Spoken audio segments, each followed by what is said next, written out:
With the success of the 1v1, Michael Beasley cooking Lance Stevenson, it got me thinking, Carmelo Anthony's out here saying that he would never lose a one-on-one.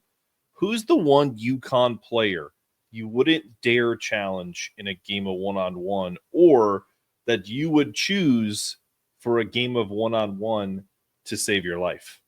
You're on the Hoops Cap. Let's get it, let's get it, let's get it. Let's get it, let's get it. Yeah. UConn, baby. Home of the champions. Let's go. All right. Welcome into the Hoops Cap Pod. I'm your host, Mark Zanetto. You can follow me on anything on social media at Mark Zanetto or Mark Zanetto CBB. Make sure you're liking, subscribing, Big East Energy, on whatever you find it on Twitter. Check out BigEastEnergy.com for really cool merch like this. Check out all of our shows that are coming out on Big East Energy Network, on our YouTube channel, on our audio, and wherever you get it, Spotify, Apple, the whole bit. Really appreciate all that are supporting us and continue to support us as we get closer to the new 25-26 basketball season. But in this offseason where we're trying to figure out, where teams are going to be, who's going to be the alpha when it comes to the Big East this year, I think the consensus is that it's split between what St. John's did in the portal and what UConn did in the ability to retain players and adding some impactful players. But there's going to be plenty of time to talk about that. I got a great topic to discuss today, which is there's a new trend that's on YouTube and all across kind of the alternative basketball professional world, right? And you're starting to see this more on the women's side with Unrivaled, the 3-on-3 modified. You're starting to see, obviously, with a few years now with the big three with Ice Cube and having like these teams that kind of compete on that level. Also, there are other opportunities to prolong the basketball careers of players that have certain skill sets. Like, for example, Michael Beasley was the number 2 pick in the draft, I believe. Never truly got the best shake in the NBA because he was labeled as a troublemaker. He liked to smoke weed. He was always kind of the laid back guy, but that dude is an incredible basketball player. He may not be conducive to the college game or even in the NBA game in the respect of having to, conform to, whether or not he has to be in certain positions. Maybe not the best team guy, but one-on-one, getting him the ball, if he can get a bucket, is there anybody better in today's game? Maybe. But there are just guys who are built for that. They can go get you a bucket. And I got me thinking, who are UConn's one-on-one stars, 1v1 stars, right? So because to me, 1v1 is pretty cool. Because when you think about it, I'm a huge boxing fan, huge more recently MMA with the multi-disciplines that takes. But one-on-one is no different than going in a ring and fighting, because it's just you against another person. There's nobody to pass it out to. It's essentially what you did in your backyard when you were a kid growing up is who's the best basketball player in this neighborhood. I don't think I ever was in my neighborhood because we had some pretty good ballers, but you still tried and you still competed on a regular basis. And that's where those games like 21 and Jump 21, where if you get the tap in, or maybe some people call it taps, where those people that had 11 all the way back to 0, all the different little games that you played because you didn't have an even number. Well, who cares? Now, if you're going to go play professionally, this 1v1 could be something down the road. 2-on-2 could potentially be 3-on-3, the whole deal. 3-on-3 is definitely a thing. It's already in the Olympics. So I think this 1v1 thing has legs where you could hype it up. It's like, certain one player versus another. And when you're talking about UConn specifically, like, think about what makes a great 1v1 player. Shot creation. Got to have the ability to handle the rock. If you're a bigger guy, you have to have footwork and exquisite footwork if you're a perimeter player as well, as we're going to talk about some of these guys. I think you have to have a little bit of both of mid-range and three-point. You got to have post isolation, be able to be an ISO guy. And defensively, because there's no one else to help you, you got to have the grit. You have to have the mental, what's the Ted Lasso, be a goldfish? You get beat off the dribble one play. So what? He's got the ball back again and you're playing another time. So you have to have that kind of alpha mentality, be able to kind of wipe your thought process and kind of, conceptualize the fact that one basket isn't a killer, right? No matter how much shit the guy's talking to you or how, because that stuff gets heated. It's very similar to, a rap battle or, a boxing, MMA, the whole thing. It's like, it's just, there's nowhere to hide, nowhere to go. And it's one of the things I loved about growing up. It sounds so crazy playing tennis because it was just you against me and I'm going to take you down or you're going to beat me. And that's the bottom line. And I think that this would be a really fantastic kind of out of season type of game. And what we're going to do, I think, on Big East Energy Network is get all of the different fan bases to kind of talk through who their stars would be and then put a bracket together of like 5 or 6 players per each team, right? 11 that are available, and even do some of the older school teams like Syracuse had some absolute ballers. Hate to say it, but Boston College did too. He had some other former Big East teams. Louisville comes to mind, Cincinnati, that had some absolute ballers in their history that could be considered in the one-on-one tournament. So we'll have to do that at another time. But let's think about this. Who are the top elite tiers of UConn players who you would want in the 1v1 teams, right? You got to go Kemba, step back, cardiac Kemba, the whole deal.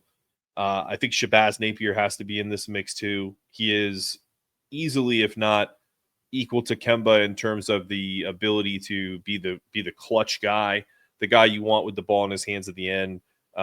He also had the quickest release and the ability to pull up from anywhere. His size would be an issue, same with Kemba in like a 1v1 tournament. Then you got to go probably the greatest UConn player of all time, Ray Allen, Ray, Jesus Shuttlesworth, just whoever you want to, whatever name you want to give him, pure scoring machine, could rise and fire over anyone. I think he has, like we're talking about in his prime, people forget that this dude was not just a three-point shooter. He did not go to the NBA as a specialist. He went to the NBA as a generational talent.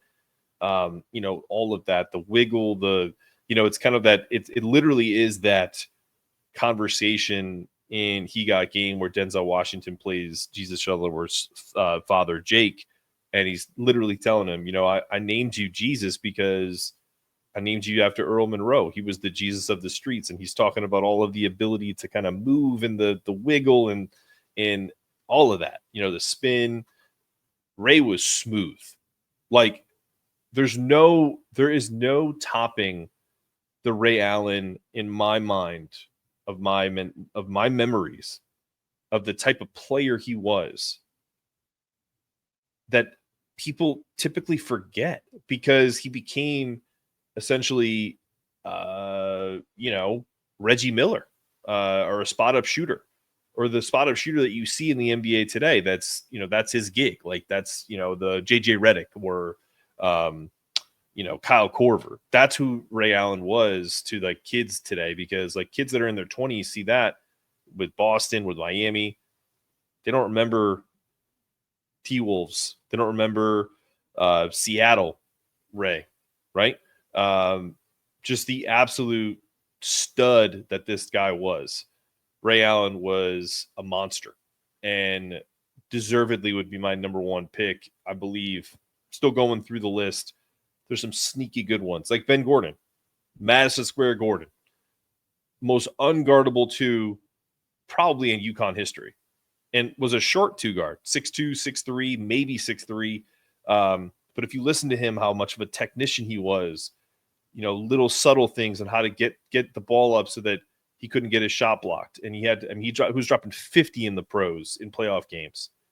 Talk about a guy who, if his mental health matched that basketball health, in other words, if all of the things came together for him, that guy could have had a much longer career, and I love Ben Gordon, so I tough.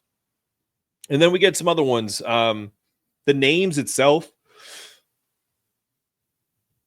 yeah, they're on the list, but I don't necessarily know. Like Rip Hamilton, I think you have to put him on the list because I think in his prime, he easily could get you a bucket, right? You know, but I think over time, his ability to come off screens, his ability to create angles, to use his cardio, his ability to just run all over the place to kind of free himself as time went on in his career, that was his superpower. Just getting in the ball and getting out of the way. I think you got to go with Khalid El-Amin of that 99 team to be that guy. That'd be my elite moment there. And then the other one too is the most dangerous bucket getter probably in UConn history is a guy who I couldn't stand watching because he's the antithesis of what I ever have been as an athlete. I'm a good athlete. I don't consider myself a great athlete in any specific sport. I'm a very good athlete in almost all the sports. Obviously excelled in one in tennis, but there isn't one sport that I'm just like, oh God, I would look uncomfortable doing it. James Bouknight would probably look really good and smooth doing everything. And I rooted for him, but he used to piss me off because it looked like he just couldn't get out of his own way. But if you put that ball in his hand and it's just one-on-one for like $100,000 and I need a guy that's just going to just turn it on one-on-one. I don't know if there's too many guys in UConn history that I'd go with. He's on this list. He's definitely on this elite tier because that dude is a straight bucket getter. And maybe that's why he kind of is so antithesis of what the UConn brand has been, because as good as someone like Rudy Gay is, as good as someone like Andre Drummond was and is in the pros, they weren't like UConn guys because they didn't win titles, and B, they kind of were almost too talented. Like UConn's had some really talented players, but I think all the older heads, as I'm wearing an 89-90 bomber jacket from the Dream season, like we'll know what I mean. Like the collective always meant more at UConn. It was better to have Chris Smith, Scott Burrell, and Nadav Henefeld than it was to have one of those guys be, Stacey Augmon of that time. Like it was better for the brand of UConn, what Jim Calhoun tried to create a team of 8, 9, 10 really rough and tumble, but good athletes, phenomenal players, but guys who wanted it more. Maybe that weren't as athletically gifted as a James Bouknight. And so like every time there's been a player like that, it's always kind of like my old man and my, oh, that doesn't look like a UConn guy mentality kind of kicks in. And that's been my only criticism of him. And, it just is what it is. He's one of the most talented players in UConn history, and still doesn't feel like he's a UConn guy because of that mentality. But that's just immaturity. That's just, it is what it is, man. Still in this exercise, I don't know if there's anybody better on that list. And then another one that's kind of random is, can anyone stop Donovan Clingan? If Donovan Clingan was able to post up to 11 and got the ball first, who's stopping? Like, what if Donovan had to face Ben Gordon? Like, that's like, are there tiers to this? Because the whole Beasley versus Lance Stevenson, that's just 1v1.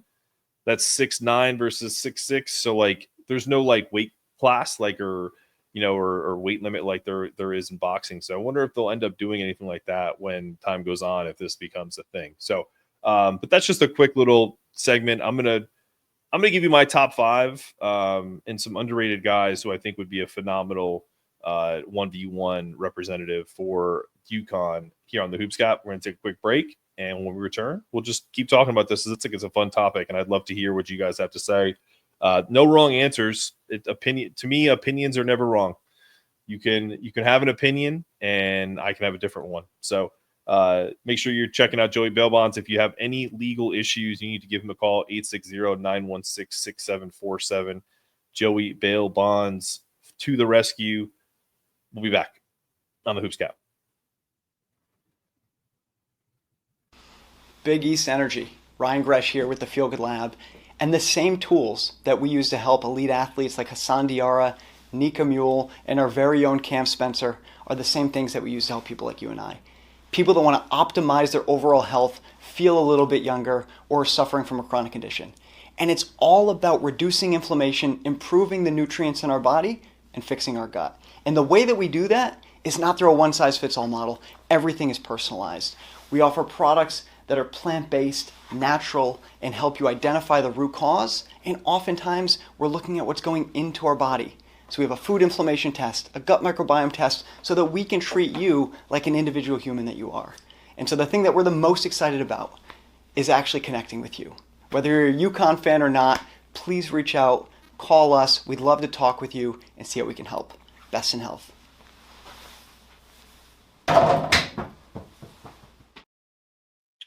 All right. Just make sure you check out Feel Good Lab and our boy Ryan Gresh to check out any of the Feel Good Labs products. Get 15% off your first order when you use the promo code Big East Energy. Sorry for moving my face around a few more times. All right. Without further ado, here's my top 5 1v1 team. I would go Ray Allen as my top pick.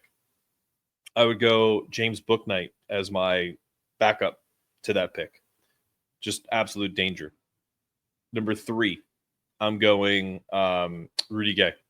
So we got Ray, we got James Bouknight, and we got Rudy. Then I'm going to go with my 2 guards back to back. But here's the thing: I'm just going to pick one of Kemba and Shabazz, and because Kemba's my boy, I know it's predictable. I'm going Kemba Walker. And then from there, I'm likely going to pick a wild card like a Nadav Henefeld or even like a Donovan Clingan, because just in a guy like Nadav from my dream season, 89-90, where's my patch? Here it is. Played only 1 year, but the dude was so good defensively, but also was literally called the Israeli Larry Bird. So you don't get that nickname just by accident. So I'm going to Dove as my 5th guy. He's just my all-time. Can't get his thought process out of my mind in terms of like how good of a player he was. And I think he could be good in a one-on-one setting because of how big he was. Dude was an absolute monster. 22 years old as a freshman. Just could like run through you, could shoot it over you. Could probably take you off the dribble. But again, ISO guy, definitely at that time, 89-90. ISO game was part of the landscape. So I'm going to go Nadav as my number 5. And then I think my most underrated guy, who I think was just too small to be like a wild card in this, is Tariq Gilbert. Injuries aside, one of the best bags in UConn history. And then the other one, too, is like, what would a Karan Butler in his prime or an Andre Drummond in his prime, even a Damas Snogo do in a 1v1 type tournament? I don't know. I just think you need to have the overall game. So a guy like Rudy Gay was my number 2 pick, outside of number 3, outside of Ray and James. That's a guy who could win the whole thing. I think 3 or 4 of the guys who I've mentioned could win an entire 1v1 tournament of Big East caliber players. So I don't know. We're going to talk about it. And I really want to get everyone's input on this. I think it's a fun topic for basketball enthusiasts around the country. So, all right, that's been another off-season Hoops Cap podcast 1v1 special. Hey, if it's about UConn, we're on it. If it's about the state of Connecticut, we're on it. And we're excited about Big East Energy. So jump on board. We're out. Let's get it, let's get it.